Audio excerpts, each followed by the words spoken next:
Et si on reparlait de Spider-Man, oui, encore, ça fait pratiquement un mois, j'ai l'impression de parler que de Spider-Man sur cette chaîne. Que voulez-vous? C'est typiquement la période avec le jeu, puis ensuite le film d'animation Across the Spider-Verse, mais cette fois-ci, on va plus particulièrement parler de la fin, et notamment de la suite, en émettant des petites théories, analyses, surtout spéculations, pour la suite, du coup, qui pourrait supposément arriver l'année prochaine. Elle est pour l'instant datée tout début avril 2024 ici en France, même si je pense qu'on n'est pas à l'abri d'un report de minimum quelques mois.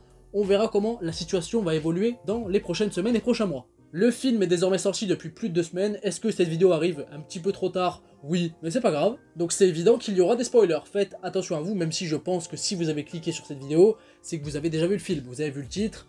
Bon, vous êtes un petit peu logique quand même dans votre tête, j'espère. Parlons de cette fin de film absolument incroyable, mais quelque peu frustrante sur certains aspects. De manière générale, j'ai déjà donné mon avis autour du film, du coup, à travers une petite vidéo critique, enfin petite, elle dure quand même plus de 20 minutes, mais bon voilà, où je vous explique en long, en large, en travers ce que j'ai pensé de manière générale du film, une opinion qui n'a pas véritablement changé, même après quelques jours et un certain recul autour du film. Les 10-15 dernières minutes, c'était vraiment un truc de fou, puisqu'on avait une tension, une ampleur qui n'arrêtait pas de monter crescendo à travers plusieurs aspects, Miles d'un côté, Gwen de l'autre, les différents Spider-Man issus de la Spider Society avec Miguel O'Hara entre autres, enfin c'était absolument dingue avec un visuel, une mise en scène folle, mais ça s'est terminé avec un à suivre tout simplement. C'est pour ça que certains ont été déçus un petit peu de la fin, puisqu'il y a ce sentiment assez frustrant de n'avoir vu finalement qu'une première grosse partie du film, là où justement certains du coup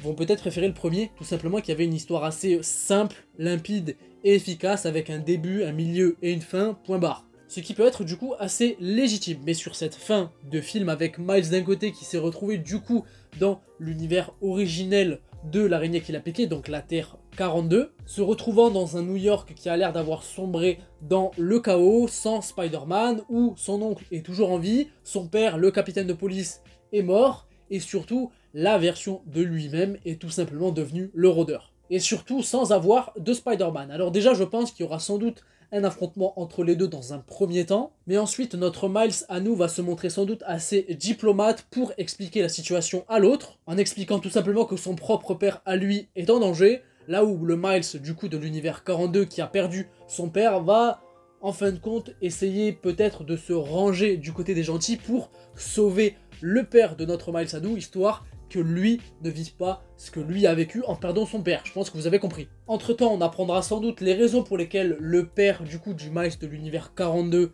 est mort, et il y aura du coup une certaine forme de rédemption peut-être par rapport à ça. Conclusion, est-ce que le père du Miles principal va mourir? Selon moi non, parce qu'en vrai ce serait assez décevant entre guillemets, où on est laissé sur ça à la fin du film, enfin du moins du deuxième opus, et du coup il y a tout un stratagème pour essayer de le sauver. Alors du coup, si dans le troisième film, le père de Miles, qui deviendra le capitaine de police, je vais y arriver, meurt, ça donnera raison entre guillemets aux côtés de Miguel O'Hara et de tous les autres Spider-Man. Dans le sens où pour eux, en quelque sorte, tout est écrit et que rien n'arrive par hasard, le destin est déjà tout tracé. Et Miles va montrer tout simplement que non, ça ne marche pas comme ça. Certes, c'est l'anomalie originelle puisqu'il n'était pas censé se faire piquer par cette araignée et devenir Spider-Man, mais il est quand même devenu, pas pour rien. Donc finalement, si le père meurt, ça donne raison en quelque sorte à Miguel O'Hara et tous les autres, comme je l'ai déjà dit. Et puis d'ailleurs, en parlant de Miguel O'Hara aka Spider-Man 2099, je pense que lui, quelque part, doit sans doute cacher certaines choses par rapport à son passé. Il y a un mystère assez prenant, j'ai l'impression, de son côté à lui, où il n'a pas forcément révélé toutes les choses qui se sont passées, où il se pique dans son épaule sans véritablement savoir pourquoi, du moins nous en tant que spectateurs, mais je pense que finalement dans la conclusion du troisième film, il finira par se ranger du beau côté où Miles lui aura tout simplement prouvé qu'il avait tort et que il a le mérite d'être Spider-Man et de réellement changer les choses, et que tout le monde finalement peut changer son destin et que tout n'arrive pas finalement par hasard pour certaines raisons, et qu'on est toujours obligé de tirer certaines choses d'un point de vue positif pour s'améliorer derrière. Oula, je pars en mode philosophe, excusez-moi, mais je pense que, en fait, Miles Morales, c'est Naruto en fait, tout simplement. Il réussira d'un côté à permettre au Miles devenu le rôdeur d'être du côté des gentils, et Spider-Man 2099 va aussi être du côté des gentils à la fin, puisqu'il se sera fait convaincre par Miles.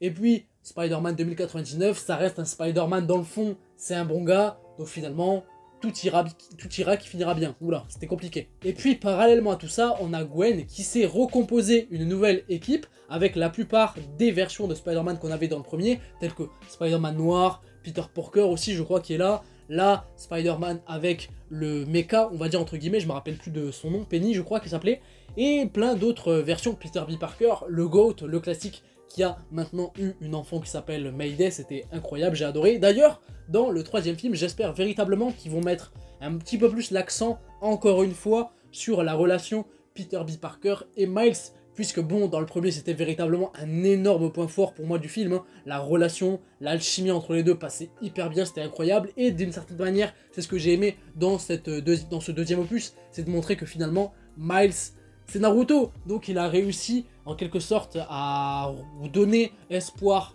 à Peter B. Parker de reprendre sa vie en main, de retourner aller voir MJ, et ensuite d'avoir un enfant, et de reprendre goût à la vie, tout simplement, c'est ce qu'il lui dit d'ailleurs, dans ce deuxième film, un petit peu dans la dernière partie où Miles est contre tous les autres Spider-Man, c'est meilleur d'entre tous, et d'un côté on a Gwen et d'un côté on a Peter, qui sont les deux personnes les plus sensibles pour essayer de donner raison à Miles et de se ranger tout simplement de leur côté, hein, en fait. Mention honorable d'ailleurs à Obi Brown aka Spider-Punk, qui est clairement le MVP de ce deuxième film. Sans lui, il n'y a pas de suite, hein, clairement. L'affrontement face à la tâche, ça va vraiment être quelque chose, je le sens. D'ailleurs, j'ai adoré le personnage, le fait qu'il monte en ampleur, monte en menace et devient clairement flippant par rapport à ses capacités.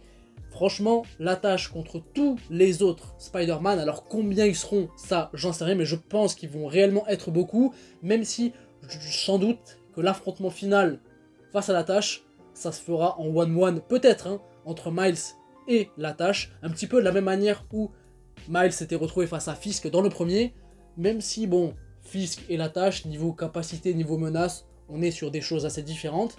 Donc je pense quand même, pour le coup, je reviens sur ce que j'ai dit, ce sera tous les Spider-Man face à la tâche, parce que niveau capacité, niveau puissance, niveau dinguerie qu'il peut faire, ça va faire mal. Est-ce qu'on aura d'autres versions de Spider-Man ou Woman dans ce troisième film? Alors ça a été précisé que oui, on en aura d'autres, hein, par les deux scénaristes, que ce soit Phil Lord et Chris Miller, mais lesquels? Alors c'est compliqué de réellement savoir d'un point de vue factuel, mais on peut partir dans certaines spéculations de fans, puisque moi, j'avoue que je kifferais dans un premier temps avoir Superior Spider-Man. Dans les comics, c'est une version que j'apprécie de ouf. C'est Dr. Octopus qui a réussi à transvaser sa conscience dans le corps de Peter Parker et à être devenu du coup Spider-Man, mais une version supérieure selon ses dires. Et il a vraiment une classe incroyable. Et d'un autre côté, j'avoue, je kifferais revoir, enfin voir pour la première fois du coup en animation, Cindy Moon aka Silk, puisque d'ailleurs que ce soit Superior Spider-Man et Silk sont deux des versions qui sont présentes dans l'événement Spider-Verse en comics.